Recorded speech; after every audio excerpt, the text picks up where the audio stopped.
పంచాయతీరాజ్ మరియు గ్రామీణాభివృద్ధి శాఖలో రాష్ట్ర స్థాయి నుండి గ్రామ స్థాయి వరకు పనిచేస్తున్న ప్రతి ఒక్క అధికారికి హృదయపూర్వక నమస్కారాలు, శుభాకాంక్షలు. ఈ మీటింగ్లో నాతో పాటు పాల్గొంటున్న ప్రిన్సిపల్ సెక్రటరీ శ్రీ శశిభూషణ్ గారికి, పంచాయతీరాజ్ కమిషనర్ శ్రీ కృష్ణతేజ గారికి, మిగతా ఉన్నతాధికారులందరికీ కూడా నా హృదయపూర్వక నమస్కారాలు.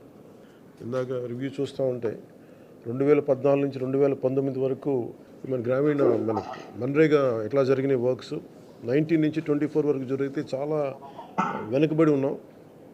సో దాన్ని తొందరగా పూర్తి చేయాలి, దాని అనుకున్న టార్గెట్స్ పూర్తి అవ్వాలి అనే ఉద్దేశంతో ఈ మాట్లాడాం.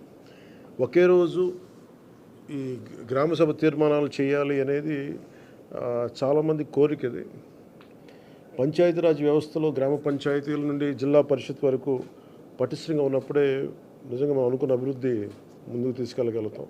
అందుకని దాంట్లో భాగంగానే ఆగస్టు 23 తారీఖున రాష్ట్ర వ్యాప్తంగా 13,326 గ్రామ పంచాయతీల్లో ఇప్పుడు ఇంతకుముందు ఎన్నడూ లేని విధంగా ఒకే రోజున గ్రామ సభలు నిర్వహిస్తూ ఉన్నాం. జిల్లా పంచాయతీ అధికారులు, గ్రామ పంచాయతీ అధికారులందరికీ గ్రామసభ నిర్వహణపై పూర్తిస్థాయి అవగాహన కల్పించాలి.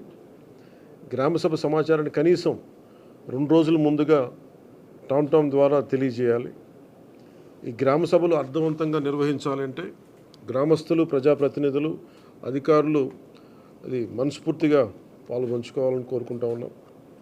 ఈ గ్రామ సభల్లో ఉపాధి హామీ పథకంలో ప్రతి కూలీ కుటుంబం సంవత్సరంలో 100 రోజులు పనిచేసే విధంగా అవగాహన కల్పించాలి. కూలీలకి ఉన్న హక్కులను తెలియజేయాలి. రైతులకు ఉపాధి హామీ పథకాన్ని సద్వినియోగం చేసుకోవడానికి సంబంధించిన పనుల వివరాలను గ్రామ సభల్లో ప్రతి ఒక్కరికి అర్థమయ్యే విధంగా తెలియజేయాలి.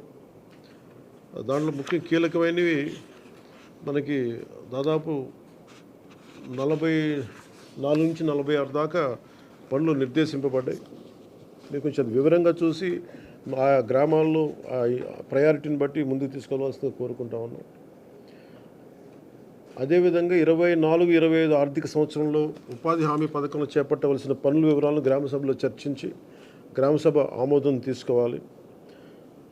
ఇది ప్రత్యేకించి గత కొన్ని సంవత్సరాలుగా మేము క్షేత్రస్థాయిలో తిరుగుతున్నప్పుడు మాకు అనిపించింది ఏంటంటే గ్రామసభ అనేది ఒక నామకే వాస్తేలా అయిపోయింది. దీన్ని నిజంగా గ్రామసభ అలా జరపాలి. ఇది ఏదో జరిపామని కాకుండా నిజంగా అన్ని వర్గాల ప్రజల్ని ఆ గ్రామసభలో పార్టిసిపేట్ చేసేలాగా మీరు కొంచెం చర్యలు తీసుకోవాలి.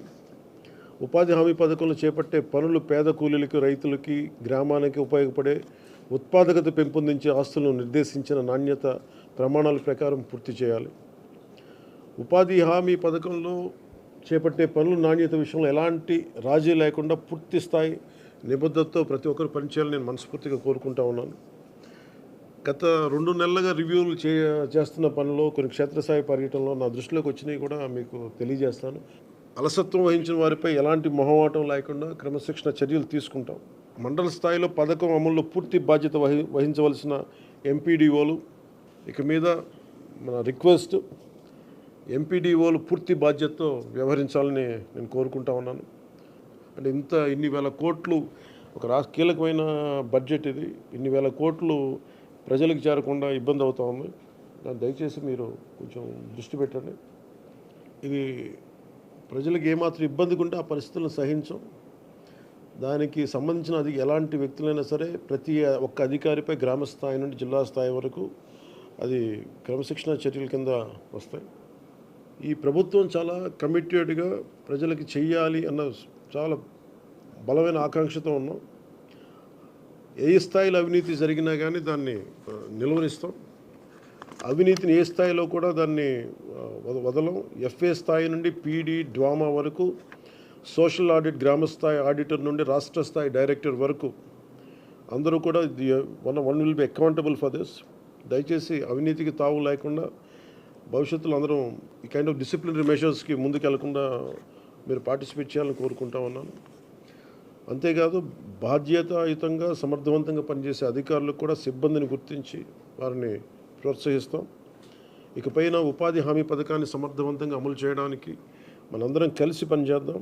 పథకం అమలులో మన రాష్ట్రాన్ని దేశంలోనే మళ్ళా మొదటి స్థానంలో ఉంచడానికి కృషి చేయాలని కోరుకుంటా ఉన్నాను. గ్రామాలను అభివృద్ధి చేసే మహాత్మా గాంధీ గారి కళలాగా గ్రామ స్వరాజ్యాన్ని స్థాపించాలి, ఆ దిశగా అడుగులు వేయాలని చెప్పి మీరందరూ కలిసి మాకు సహాయ సహకారాలు ఇవ్వాలని మనస్ఫూర్తిగా కోరుకుంటున్నాను.